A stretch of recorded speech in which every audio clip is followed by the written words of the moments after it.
আল্লাহ নবী বলে, আলী ডাক দিলা না কেন? কোন বিগো আপনার ডাক দিলে আপনার ঘুম ভাঙলে কষ্ট হবে, এজন্য ডাক দেই নাই।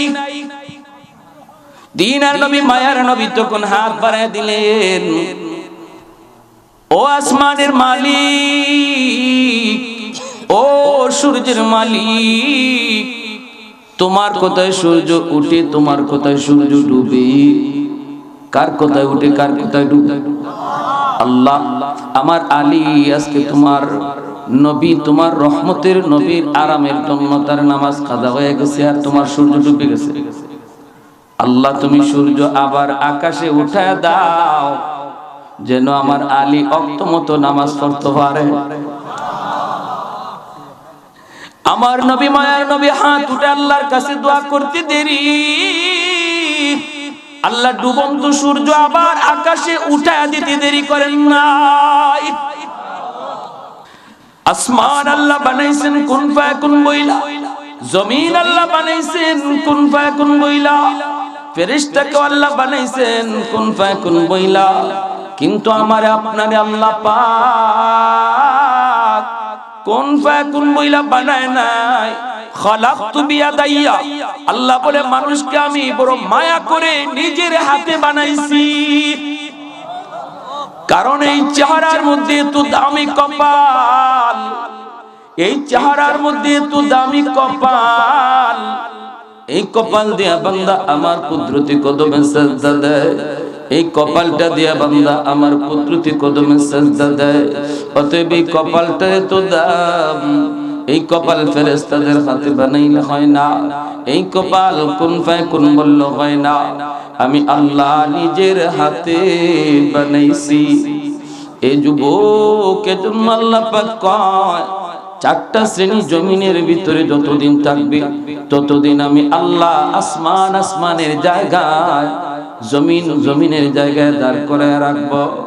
এক নাম্বার হলো লাউলা মাশাইখুর রুকা, আল্লাহ পাক বলেন এখনো জমিনের মধ্যে এমন কিছু আমার বৃদ্ধ বান্দা বান্দি রয়েছে, কোমরে তার ব্যথা, হাঁটুতে তার ব্যথা, রুকু করতে তার কষ্ট হয়, সিজদা দিতে কষ্ট হয়, এরপর চেয়ারে বসে না, কষ্ট করে আমি আল্লাহকে সিজদাটা দেয়, তার সিজদার দিকে তাকাইলে জমিনের প্রতি আমি আল্লাহর মায়া লেগে যায়। ওয়াশবাবু গুশা, আল্লাহ বলেন দুই নাম্বার হলো এমন কিছু যুবক, এমন কিছু যুবক সর্ব জায়গায় রয়েছে, সর্ব সেক্টরে রয়েছে, স্কুলে গেলেও পাওয়া যায়, কলেজে গেলেও পাওয়া যায়, র্যাবে গেলেও পাওয়া যায়, পুলিশে গেলেও পাওয়া যায়, আর্মিতে গেলেও পাওয়া যায়, এমন কিছু যুবক পাওয়া যায় যৌবনে আমি আল্লাহরে ভয় করে, যৌবনে সে গুনার দিকে যায় না, যৌবনে সে চুরি ডাকাতি করে না, যৌবনে তাকে মসজিদে পাওয়া যায়, যৌবনে তার মুখে দাড়ি পাওয়া যায়, যৌবনে তার মাথায় আল্লাহর হাবিবের সুন্নত টুপি দেখা যায়, যৌবনে এই মানুষটারে, এই যুবকটারে বাপ মার সেবা করতে দেখা যায়, যৌবনে যুবকটারে ভালো কাজ ওয়াজ মাহফিলের দিকে আগায় আসতে দেখা যায়। আল্লাহ পাক রব্বুল আলামিন কয়, অথচ যুবকের চাহিদা ছিল যৌবনের গুনার দিকে যাওয়া, যায় না, যায় না, শুধুমাত্র আমি আল্লাহর ভয়ে। কারণ সে চিন্তা করে দেখেছে, ডান দিকে তাকালে তার খেলার সাথী কবরে শুয়ে আছে, বাম দিকে তাকালে লেখাপড়ার সাথীও কবরে শুয়ে রয়েছে। যুবক ঘর থেকে বের হয় এমন কত যুবক আর বাপ মার কাছে ফিরে আসে না, ঘুমায়, জীবনের শেষ ঘুম হয়ে যায়। মুরব্বী আজকে সমাজে পাওয়া যায় না, মানুষ মুরব্বী হওয়ার বয়সই পায় না, যৌবনী কবরের ডাক চলে আসে রে যুবক। একটা সময় ঘর থেকে বের হলে বাজারে গেলে মুরব্বী চুকে পড়তো শত শত, নাই নাই নাই, আর এমন দৃশ্য দেখা যায় না, কারণ মানুষ চুলদারি পাকার টাইম পায় না। ওই অবস্থা আল্লাহ পাক রব্বুল আলামিন কয়, ওই যুবক যখন যৌবনে আমাকে ডরায়, মুখে দাড়ি রাখি, মাথায় টুপি নেয়, আর গুনাহ থেকে নিজেরে বাঁচায়, তার কলিজার ভিতরে যখন আমি আল্লাহর ভয় থাকে, ওই কলিজার দিকে তাকাইলে জমিনের প্রতি আমি আল্লাহর মায়া লেগে যায়। বাইরে এজন্য আল্লাহ পাক রব্বুল আলামিন কয়, ইন্না রাহমাতি সাবাকাত আলা গাযাবি গজব আসতে চায় কিন্তু আমার রহমত গজবের আগে চলে যায়। 3 নম্বরে আল্লাহ পাক বলেন ওয়াল আনআমুরুত্তা, জমিনের ভিতরে কিছু পশু পাখি আছে, এই পশু পাখিগুলোর উপরে শরীয়তের কোনো বিধান নাই, এদের উপরে শরীয়তের কোনো বিধিবিধান নাই। গরু ছাগলের উপরে নামাজ নাই, রোজা নাই, গরু ছাগলের উপরে কোনো ধরনের হালাল হারামের বিধিবিধান নাই, পর্দা ফুশিদার কোনো আদেশ নিষেধ নাই। এই গরু ছাগলগুলির কোনো অন্যায় নাই, কোনো অপরাধ নাই, পশু পাখিগুলির কোনো অন্যায় নাই, অপরাধ নাই। যদি জমিনে আযাব গজব নেমে আসে গুনাহগার মানুষগুলির কারণে, এই পশু পাখিগুলি তারাও আযাবে শামিল হয়ে যায়, অথচ এদের কোনো দোষ নাই, এদের কোনো অন্যায় নাই। ওই পশু পাখির গুলি তাকাইলে জমিনের প্রতি আমি আল্লাহর মায়া লেগে যায়। গুনাহগারি গুনার কারণে জমিনে গজব আসতে চায়, গুনাহগারের গুনার কারণে আসমানি জমিনে গজব আসতে চায়। গুনার চাহিদা হলো গজব, গুনার চাহিদা হলো আযাব। কিন্তু আল্লাহ পাক তিনি বলেন জমিনে ওই 3 দল আছে বিদায় আমি জমিন টিকায় রাখছি। জোরে বলি সুবহানাল্লাহ।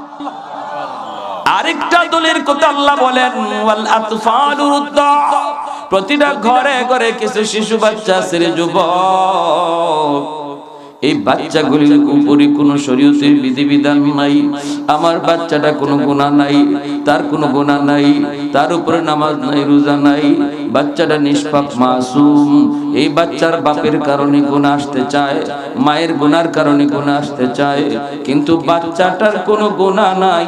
যদি আযাব আসে বাচ্চাটাও আযাবে শামিল হয়ে যায়। আল্লাহ পাক বলেন এই বাচ্চার ঠোঁট ভাঙা কান্না দেখলে আমি আল্লাহ জমিনের প্রতি আমার মায়া লেগে যায়। এজন্য ঘরের বাচ্চাগুলির ধমক দিয়েন না, মারামারি করবেন না, গালাগালি করবেন না। আমি মনে রাখবেন বাচ্চাগুলির খাতিরে আল্লাহ তোমারে আমারে খাওয়াইতেছে। জোরে বলি সুবহানাল্লাহ। এই বাচ্চাটার উসিলায় আল্লাহ তোমাকে আমাকে খাওয়াইতেছে, বাচ্চাটার উসিলায় তোমাকে আমাকে আল্লাহ বাঁচায় রাখছি। এজন্য বলতেছি আল্লাহ পাক রব্বুল আলামিন তিনি বলেন রে জমিন থাম থাম, আমার আর আমার বান্দার ভিতরে কোনো নাক গলাবি না। যতদিন পর্যন্ত জমিনে 4 দল থাকবে আমি জমিন টিকায় রাখবো। আমি দেখতেছি জমিনে কেমন অন্যায় হয়, কেমন অত্যাচার হয়, কেমন জুলুম হয়, আমি দেখতেছি এই জমিনের ভিতরে কেমন অপরাধ হয়। এরপরও এই 4 শ্রেণীর কারণে আমি জমিন টিকায় রাখছি। সুবহানাল্লাহ। কখন জানি আমার গুনাহগার বান্দা আমি আল্লাহর কথা ইয়াদ করে চোখের পানি ঝরায়।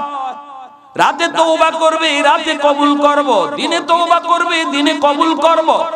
তওবা করার জন্য রাত দিনের কোনো টাইম লাগে না, তওবা করার জন্য টাকা পয়সা খরচ করা লাগে না, তওবার জন্য ইমাম সাহেবের হাত ধরতে হয় না, তওবার জন্য চেয়ারম্যানের কাছে গিয়ে মাপ চাইতে হয় না, তওবার জন্য আওয়াজ দিয়া মুখ দিয়াও বলতে হয় না। দিলে দিলে অনুতপ্ত হয়ে যদি এই মুহূর্তে আমি আপনি বলি মালিক যা করেছি ভুল করেছি আর করব না, আমার কথাটা কেউ শুনলো না, দিলের কথা শুনলেন আমার আল্লাহ, মুহূর্তের ভিতরে আল্লাহ পাক গুনাহগারের খাতা থেকে নাম কাইটা ওলির খাতায় নাম উঠায় দেয়। আত-তাইবু মিনাজ যামবি কামান লা যামবা লাহ। এজন্যই মায়ার নবী বলে তওবাকারীর তওবা আল্লাহ এমন ভাবে কবুল করে যেন আমলনামায় কোনো গুনাহই নাই। শুধু গুনাহই নাই এমন না, বরং গুনার খালি জায়গাটা আল্লাহ পাক নেকি দ্বারা ভরপুর করে দেয়। যেই পরিমাণ গুনাহ তার পিছনে ছিল তওবার কারণে ওই পরিমাণ গুনাহ নেকিতে বদলায়া দেয়। গুনাহ যদি পাহাড় পরিমাণ হয় পাহাড় পরিমাণ নেকি হয়ে যায়, গুনাহ যদি সাগর পরিমাণ হয় সাগর পরিমাণ নেকি হয়ে যায়। যদি কেউ খাঁটি দিলে তওবা করি ইল্লা মান তাবা ওয়া আমানা ওয়া আমিলা আমালান সালিহা ফাউলাইকা ইউবাদদিলুল্লাহু সাইয়্যাতিহিম হাসানাত। রব্বুল আলামিন নিজে বলতেছেন তওবাকারীর তওবা আল্লাহ কেমনে কবুল করে, কই পিছনের সব গুনাহ নেকি হয়ে যায়। আর একটু জোরে কন্যা সুবহানাল্লাহ। আহাদুন লাইসা কামিসলি সামাদুন লাইসা কাফাদলি লিমানিল মুলকু তুগু ইতু সাজাওয়ার খুদাই তো খুদা বন্দয়াবি নি তো খুদা বন্দয়া সারি তো খুদা বন্দ জমিনি তো খুদা বন্দ সমাই তু রহিমি তু করিমি তু সমিঈ তু বসিরি তু মুইদ্দি তু মুদিল্লি তু মালিকিল আরশি বজাই বরি আল খুরদন খুফতন বরি আল তুহমত মরদন বরি আল ভীম উমিদি বরি আল রঞ্জ বালাই। আল্লাহু আকবার। মুসলমানের আওয়াজে আল্লাহু আকবার। তওবার নিয়ত সবাই করতে পারি না পারি না? তওবার নিয়ত করলে আল্লাহ পাক কি করে? পিছনের জীবনের সব গুনাহ আল্লাহ নেকি বানায় দেন। এজন্যই তওবাকারী তার নাম ওলির খাতায় নগদে উঠে যায়, নগদে উঠে যায়। কারণ গুনাহ তো নেকি হয়ে গেছে। গুনাহ কি হয়ে গেছে? জোরে বলেন। যে যত বড় গুনাহগার খাঁটি দিলে যদি তওবা করে সে তত বড় ওলি হয়ে যায়। কারণ তার পিছনের জীবনের গুনাহ যত বেশি, এই সব গুনাহগুলি তো নেকিও বেশি হয়ে গেল। এজন্য হযরত আবু বকর সিদ্দিক রাদিয়াল্লাহু তাআলা আনহু ওমর ফারুক রাদিয়াল্লাহু তাআলা আনহুকে বলেছিলেন, ভাই ওমর, আমার মন বলে আমি আবু বকরের চেয়ে তোমার জীবনের নেকি অনেক বেশি। হযরত ওমর বলেন দলিল, সিদ্দিক আকবর বলেন দলিল আল্লাহর কোরআনের আয়াত, ইল্লা মান তাবা ওয়া আমানা ওয়া আমিলা আমালান সালিহা ফাউলাইকা ইউবাদদিলুল্লাহু সাইয়্যাতিহিম হাসানাত। আল্লাহ তো তওবার খাতিরে পিছনের গুনাহকে নেকি বানায় দেয়।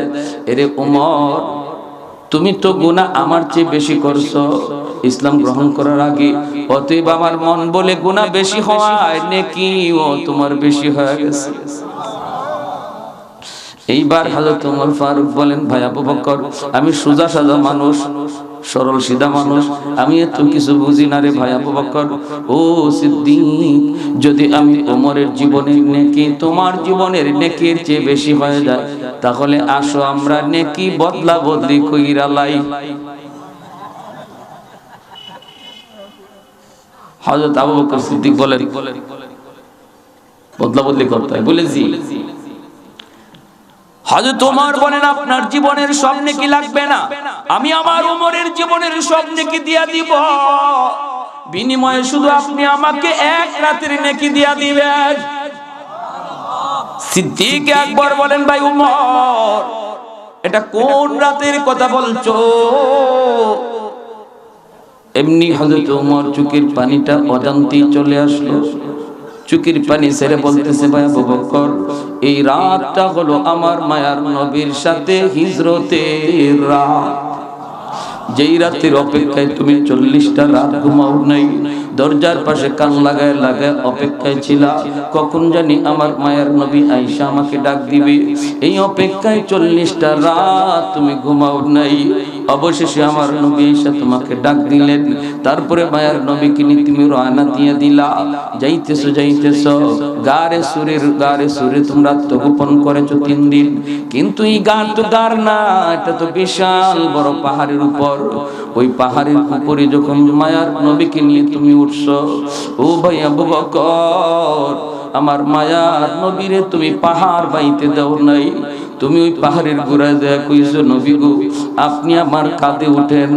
মায়ার নবীরে নিজের কাঁধে লইয়া পাহাড় বাইয়া বাইয়া তুমি গর্তে পৌঁছো।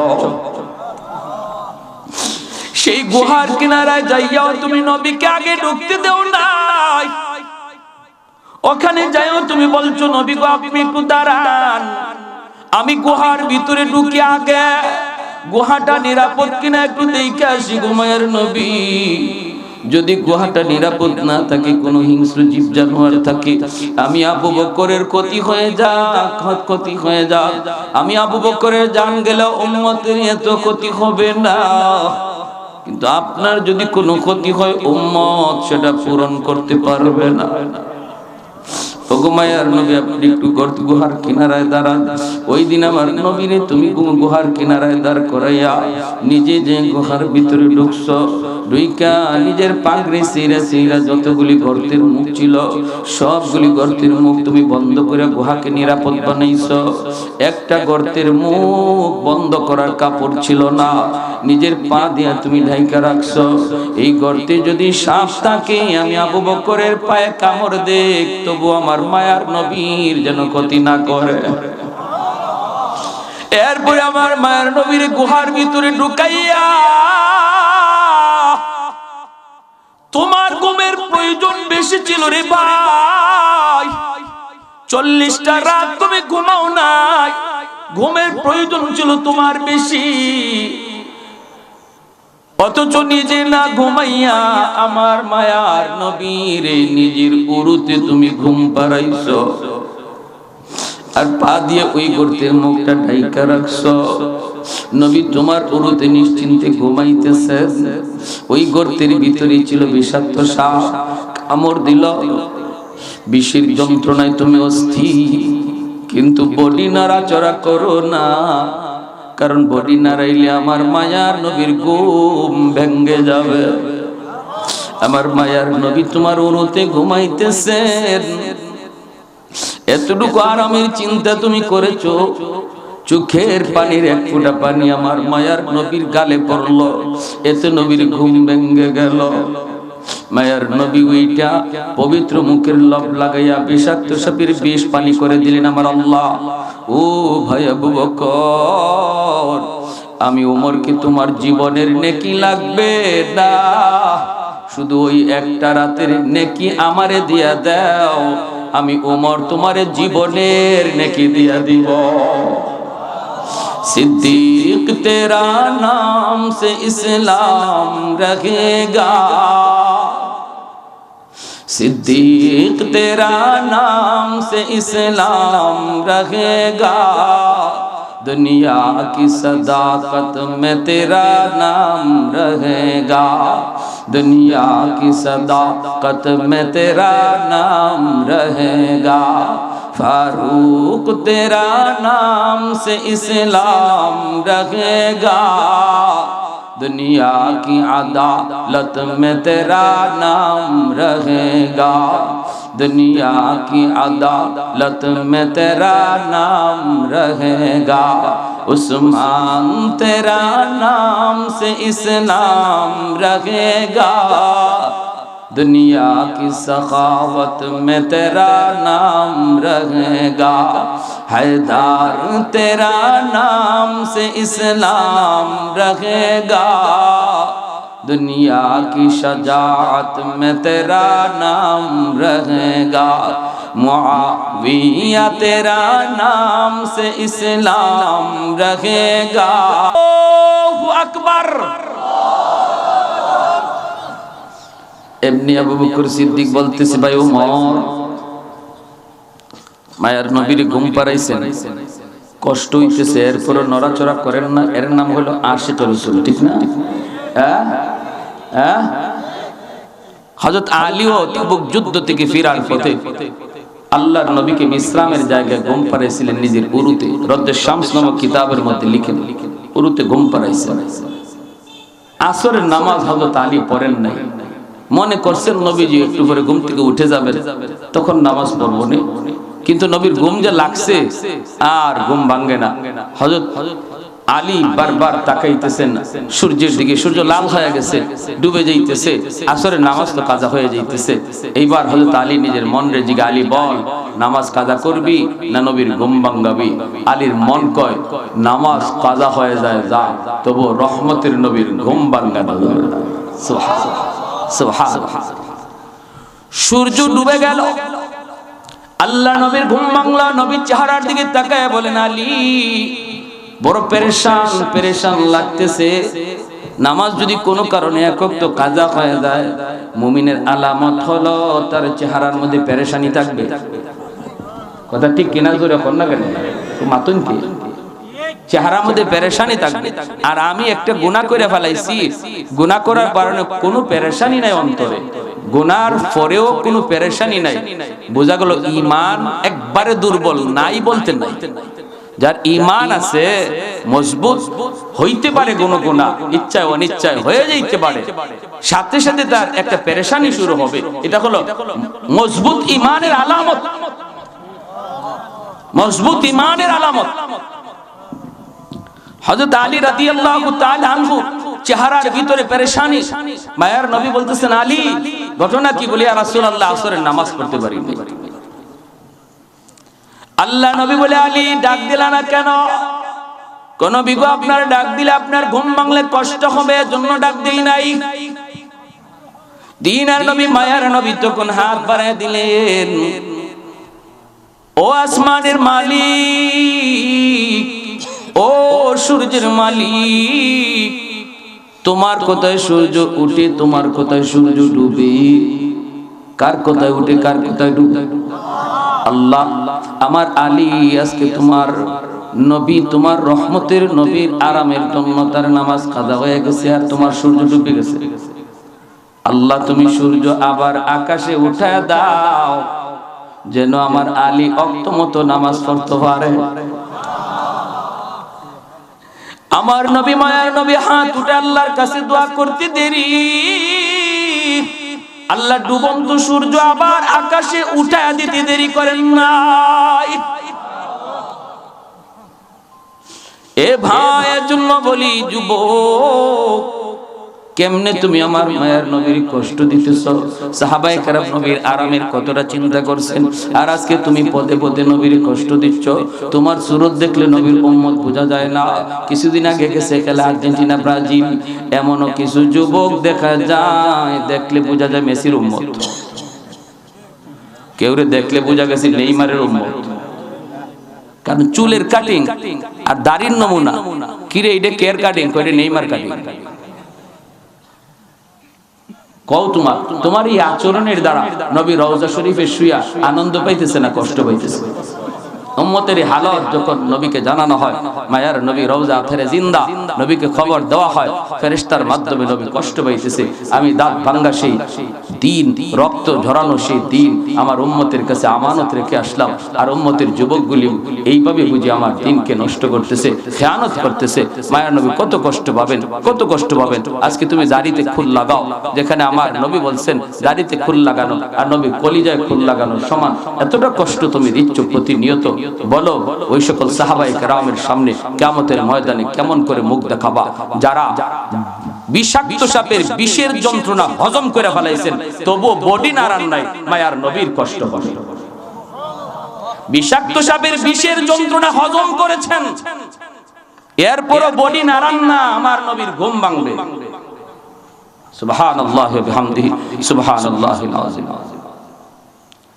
প্যারে হাজিরিন, এবার হযরত আবু বকর সিদ্দিক বলতেছেন, ভাই ওমর, যদি এই এক রাতের নেকি তোমারে দিতে হয় আর তোমার জীবনের নেকি আমার আনতে হয়, তাহলে তো একটু বোঝা দরকার ওই হিজরতের রাতে আমি আবু বকরের কেমন নেকি হইছে। এটা তো আমিও জানি না,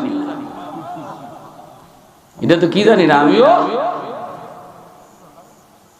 চলো আমরা দুজন আল্লাহর নবীর কাছে যাই, যাই একটু জানি রাতে আমার ইবাদত আর বন্দেগী নেকি কি পরিমাণ হইছে, এরপরে সিদ্ধান্ত নিমু বদলাইমু কি বদলাইমু না।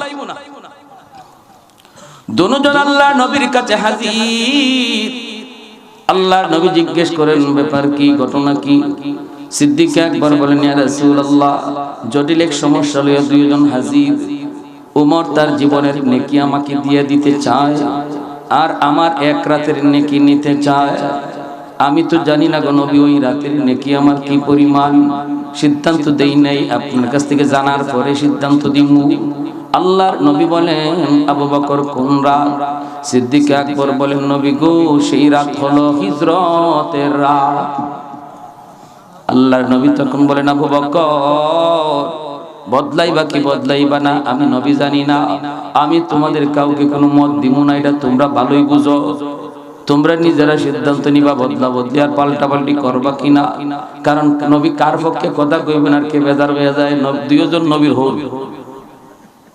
দুইজন নবীদের কি লাগে? শ্বশুর, একজন ডান হাত আর একজন বাম হাত। এখনো আমার মায়ার নবীর পাশে নবীর সেই দুনু বন্ধু শুয়ে আছেন চিরনিদ্রা। দুনিয়াতেও ছিলেন নবীর পাশে, রওজা শরীফের কাছেও শুয়ে আছেন নবীর পাশে। সুবহানাল্লাহ। এজন্য আল্লাহ নবী এত মায়া করতেন, এত মহব্বত করতেন। নবী এখন কোনটা কইবেন আর কে মন খারাপ করে, এজন্য আল্লাহ নবী কয় আমি জানি না বদলাইবা কি বদলাইবা না, তবে যেটা জানতে চাইছো এটা বলতে পারি, ওই রাতে কেমন নেকি হইছে বলে এটা জানলি। আল্লাহ নবী রহমতের নবী কয় আবু বকর, তোমার ওই রাতের নেকি যদি এক পাল্লায় রাখা হয় আর গোটা উম্মতের নেকি যদি এক পাল্লায় রাখা হয়, তবু তোমার পাল্লা ভারী হয়ে যাবে। এরপরে সিদ্দিক আকবর কয় ভাই ওমর, তাহলে আমি রাজি না, বদলাইলে ঠকমু। এজন্য বলতেছি ভাইরা, যুবক একটু দিলটা নরম করে কথাগুলি শোনো।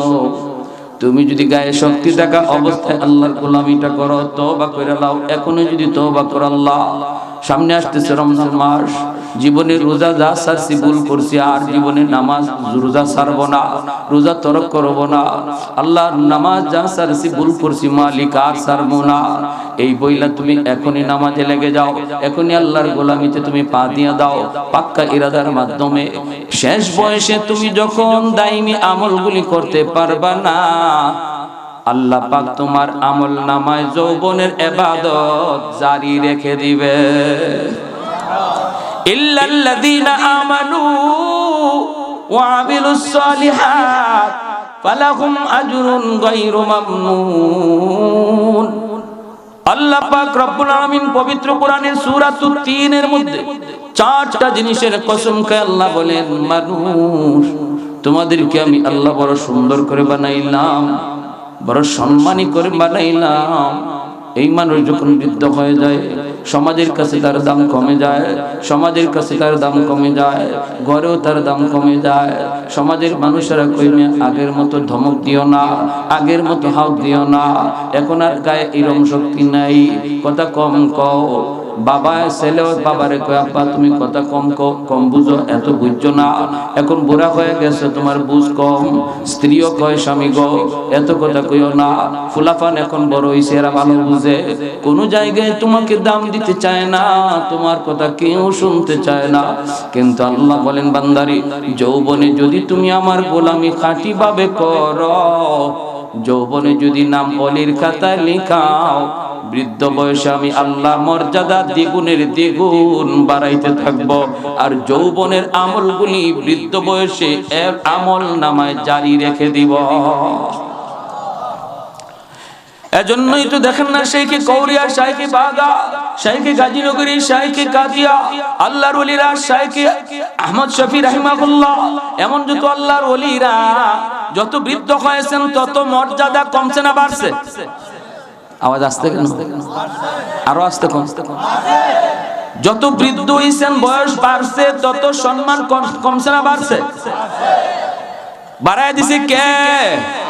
আহমদ শফিরে কয়জনে চিনতো? কিন্তু চিনায় দিছে আল্লাহ সারা দুনিয়া, ঠিক না? সারা দুনিয়ার আল্লাহ চিনায় দিছে। এটা একদিনের দুই দিনের ফল না, যৌবন থেকেই নাম অলির খাতায় লেখা, যৌবন থেকেই অলির খাতায় নাম লেখা। এজন্য আল্লাহ এত মর্যাদা বাড়াইছে, একদিনে দুই দিনে এত মর্যাদা হাসিল করা যায় না। এজন্যই আল্লাহ পাক বলে, যখনই তুমি গায়ে শক্তি থাকবে না, তুমি ইবাদত করবা, বندگی করবা, তখন আল্লাহ পাক রব্বুল আলামিন ফেরেশতাদেরকে কইব, আমার বান্দা ঘরে নামাজ পড়তেছে, আমল নামায় ঘরের সব লিখো না, তার যৌবনের ফাইলটা আমি আল্লাহরে দেখাও। তখন ফেরেশতারা যৌবনের ফাইল দেখাইব, আল্লাহ কইব, এই যে দেখ আমার বান্দা যৌবনে মসজিদে গিয়ে জামাতে নামাজ পড়তো, এখন আমি আল্লাহ তার গায়ের শক্তি কেড়ে নিয়েছি। যদি আগের মতো গায়ের শক্তি থাকতো এখনো মসজিদে যাইতো। বুড়া নিজে নিজে হইছে না, আমি আল্লাহ বানাইছি। অতএব আমার বান্দা যদিও ঘরে নামাজ আদায় করে, তবু তার আমল নামায় তোমরা মসজিদের জামাতের সওয়াব লিখে দাও। যৌবনে আমার বান্দা কোরআন তেলাওয়াত করত, ফজরের পরে ইয়াসিন কোরআন তেলাওয়াত করত, মাগরিবের পরে সূরা ওয়াকিয়া তেলাওয়াত করত, এশার পরে সূরা মুলক তেলাওয়াত করত। আজ বৃদ্ধ হয়ে গেছি, তার চোখের মধ্যে পাওয়ার নাই, চোখের মধ্যে তার পাওয়ার নাই, চোখের মধ্যে তার জ্যোতি নাই। আল্লাহর কালামের হরফ দেখতে পারে না, হরফ দেখে দৌড়ে দৌড়ে কোরআন পড়তে পারে না। এজন্য আল্লাহ পাক রব্বুল আলামিন ফেরেশতাদেরকে বলবে, ফেরেশতারা যদিও বান্দা কোরআন পড়তে পারে না, যৌবনে প্রতিদিনের কোরআন তেলাওয়াতের আমল তার বুড়া বয়সে জারি রেখে দাও। সরকারে পেনশন দেয় ঘরে বসায় বসায় সরকারে বেতন দেয় বুড়া বয়সে, ঠিক না? আল্লাহ সকল সরকারি সরকার, দুনিয়ার সরকার যদি তুমি আর ঘরে বসায় বেতন দেয়, কারণ গায়ে শক্তি ছিল, এতদিন সরকারের ডিউটি তুমি পালন করেছ। আল্লাহ কয় বান্দা তোমার গায়ে যতদিন শক্তি ছিল আমার ডিউটি গুলো এমন ভাবে পালন করেছ, আমি আল্লাহ খুশি। এখন তোমারে ঘরে বসাইয়া ইবাদতের পেনশন দিমু, ঘরে বসে ইবাদতের পেনশন দিমু। পথে বলো দেখি, যৌবনে ইবাদতের দরকার আছে নি না নাই? আর একটু জোরে কোন আছে নি না নাই? মেহমান নিয়ে আসেন, দরকার আছে নি না নাই? এই বয়সে যদি আমরা আল্লাহকে ডাকি, তাহলে বুড়া বয়সে আল্লাহ রব্বুল আলামিন যখন নিজের শক্তি থাকবে না, তখন আল্লাহ পাক আমার আপনার আমল নামায় যৌবনের সবগুলি আমল আল্লাহ জারি রাখবে। সুবহানাল্লাহ। মারে বাবারে কষ্ট দিয়া, বাপ মারে কষ্ট দিয়া না, বাপ মার কথা মাইন্না, বাপ মার কথা মাইন্না, বাপ মার কথা মতো চইলা, মুরব্বিদের শ্রদ্ধা কইরা, উলামায়ে কেরামকে তাজিম কইরা। ফিতনার জমানা চলছে রে ভাই যুবক, এই জমানায় একা একা চলবা না। একা একা চললে ইমান হেফাজত রাখা যাবে না, কারণ ডাকাত, ইমানের ডাকাত ছদ্মবেশে আমাদের ভিতরে ঢুকছে। তুমি চিনবা না এ ডাকাত না বন্ধু, চিনবে উলামায়ে কেরাম, কারণ উলামায়ে কেরামের হাতে রাডার আছে, রাডার, কোরআন হাদিসের রাডার। বিশেষ করে উলামায়ে দেওবন্দ, তাদের কাছে রাডার রয়েছে, তারা যে কোনো মুহূর্তে বুঝতে পারেন এ বন্ধু না দুশমন। উলামায়ে কেরামের সাথে থাকবা, দৌলতে ঈমান আল্লাহ হেফাজত করবে। এজন্য আল্লাহর নবী কয়, আলাইকুম বিমুজালাসাতিল উলামা ওয়া ইস্তিমাই কালামিল হুকামা ফাইন্নাল্লাহ তাআলা ইউহয়িল কলবাল মাইয়িতা বিনূরিল হিকমা কামা ইউহয়িল আরদাল মাইতাতা বিওয়াবিলিল মাতার। রহমতের বৃষ্টি পাইলে যেমন শুকনা জমিনে প্রাণ ফিরে পায়, মানুষ যখন হক্কানি উলামায়ে কেরামের কাছে আসে, কথা শুনে, তাদের মুর্দা দিল আল্লাহ জিন্দা বানায় দেয়। উলামায়ে কেরামকে সর্বদা আমার জীবনের প্রতিটা কাজে উপদেষ্টা হিসেবে জানবো, আর বাপ মার কথা মানব। যৌবনে